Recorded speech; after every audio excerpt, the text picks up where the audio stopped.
Reglamento de líneas de alta tensión, ITC LAT 06, cables aislados hasta 18-30 kilovoltios.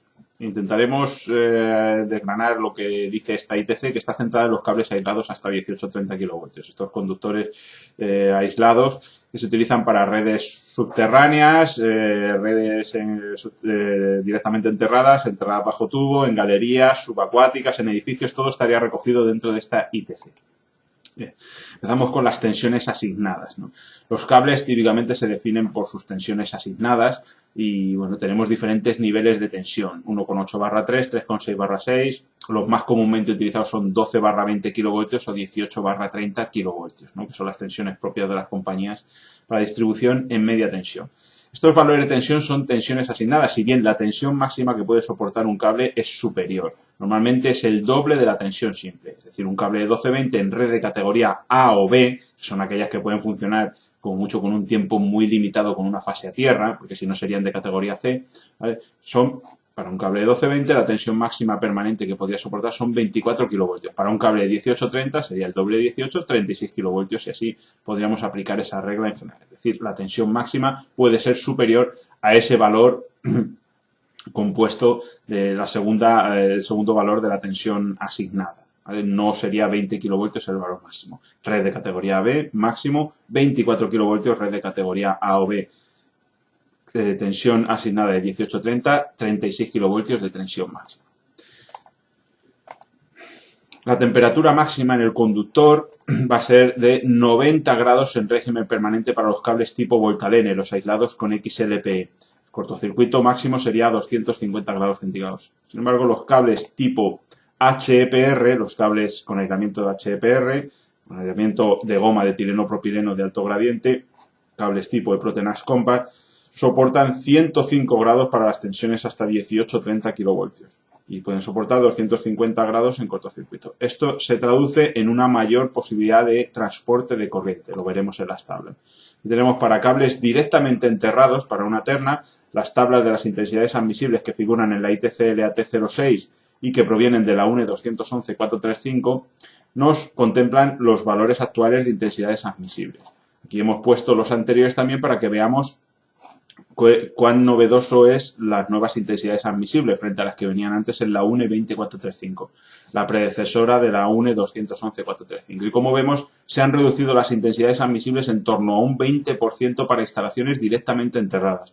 Esto es producto de que se ha considerado un estándar de resistividad térmica del terreno de 1,5 Kelvin por metro partido por vatio frente a 1 Kelvin por metro partido por vatio. Como el terreno se ha hecho más resistivo, hay que reducir más las intensidades admisibles. Estos serían los valores actuales para cables tipo Protenax Compact y estos serían los valores actuales para cables tipo Voltalene, cables con aislamiento de XLP. Como vemos, para igualdad de sección, un cable tipo Protenax Compact soporta más intensidad admisible que un cable tipo Voltalene. Un cable de 150 serían 275 amperios frente a 260 del cable tipo Voltalene de la misma sección de aluminio. Cuando el cable está enterrado bajo tubo, pues las intensidades se han reducido poco. Un poquito, pero algo se han reducido porque la resistividad térmica del terreno, insisto, ha pasado de 1 a 1,5 Kelvin por metro partido por vatio. Aquí tenemos la comparativa.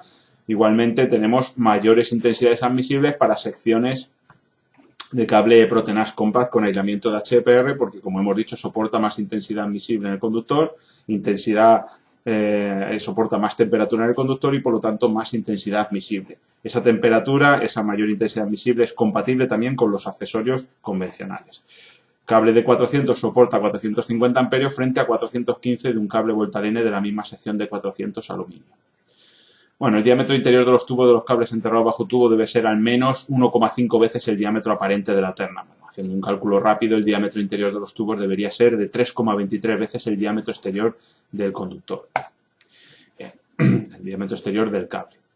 Temperatura del terreno. Bueno, entramos en los factores de corrección. La tabla 7 de la ITC LAT 6 nos contempla los factores de corrección por temperatura del terreno. El estándar, como vemos, está establecido en 25 grados centígrados. Si tenemos mayor temperatura en el terreno, tenemos que poner un coeficiente menor que 1 y mayor que 1 si la temperatura es menor. Es un estándar de 25 grados.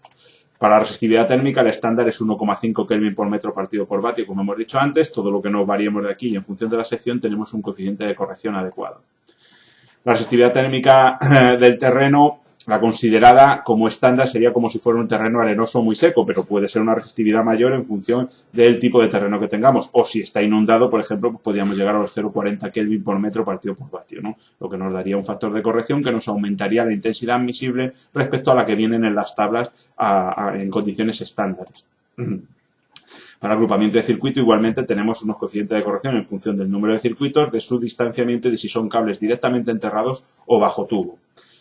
Tendríamos que, por ejemplo, en este caso, que tenemos los cables, tenemos 8 ternas separadas a 20 centímetros, tendríamos que obtener el coeficiente de corrección 0,60 de este punto de la tabla. Cables bajo tubo, separación 20 centímetros y 8 ternas, 0,60.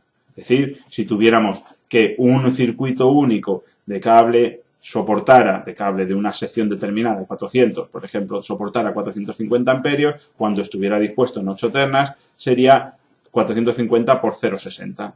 La intensidad que resultara.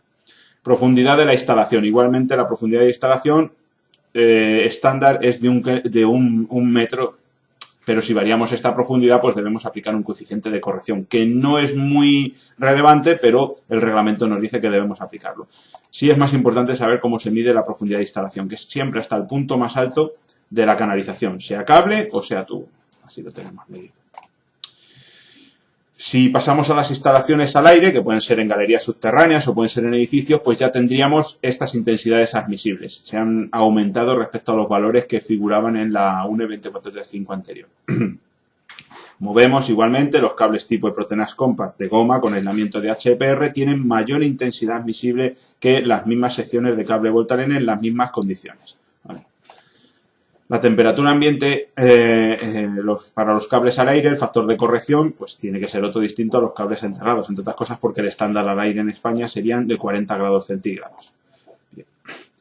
Si tenemos uno de los cables en galerías, se suele considerar una sobrelevación de temperaturas de 15 grados centígrados. Es decir, si nosotros tenemos un cable tendido en galería, el estándar a la sombra serían 40 grados centígrados, pero habría que tener en cuenta que lógicamente luego en esa galería va a haber una serie de tendidos que van a estar funcionando y que van a calentar el ambiente. Entonces se considera una sobrelevación de 15 grados centígrados. Entonces, por ejemplo, para un cable tipo de Protenas Compact tendido en galería, ya deberíamos considerar de inicio 55 grados centígrados, por lo tanto un coeficiente de corrección de 0,88.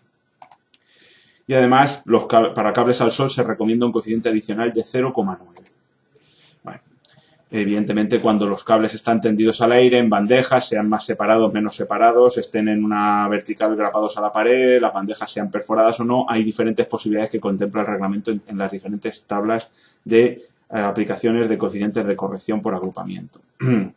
Para terminar, la densidad de cortocircuito en los conductores, tenemos unas tablas en la ITC 06 que nos hablan de la densidad de cortocircuito. Es decir, en función del tiempo en que van a actuar las protecciones, nosotros tenemos una densidad de cortocircuito.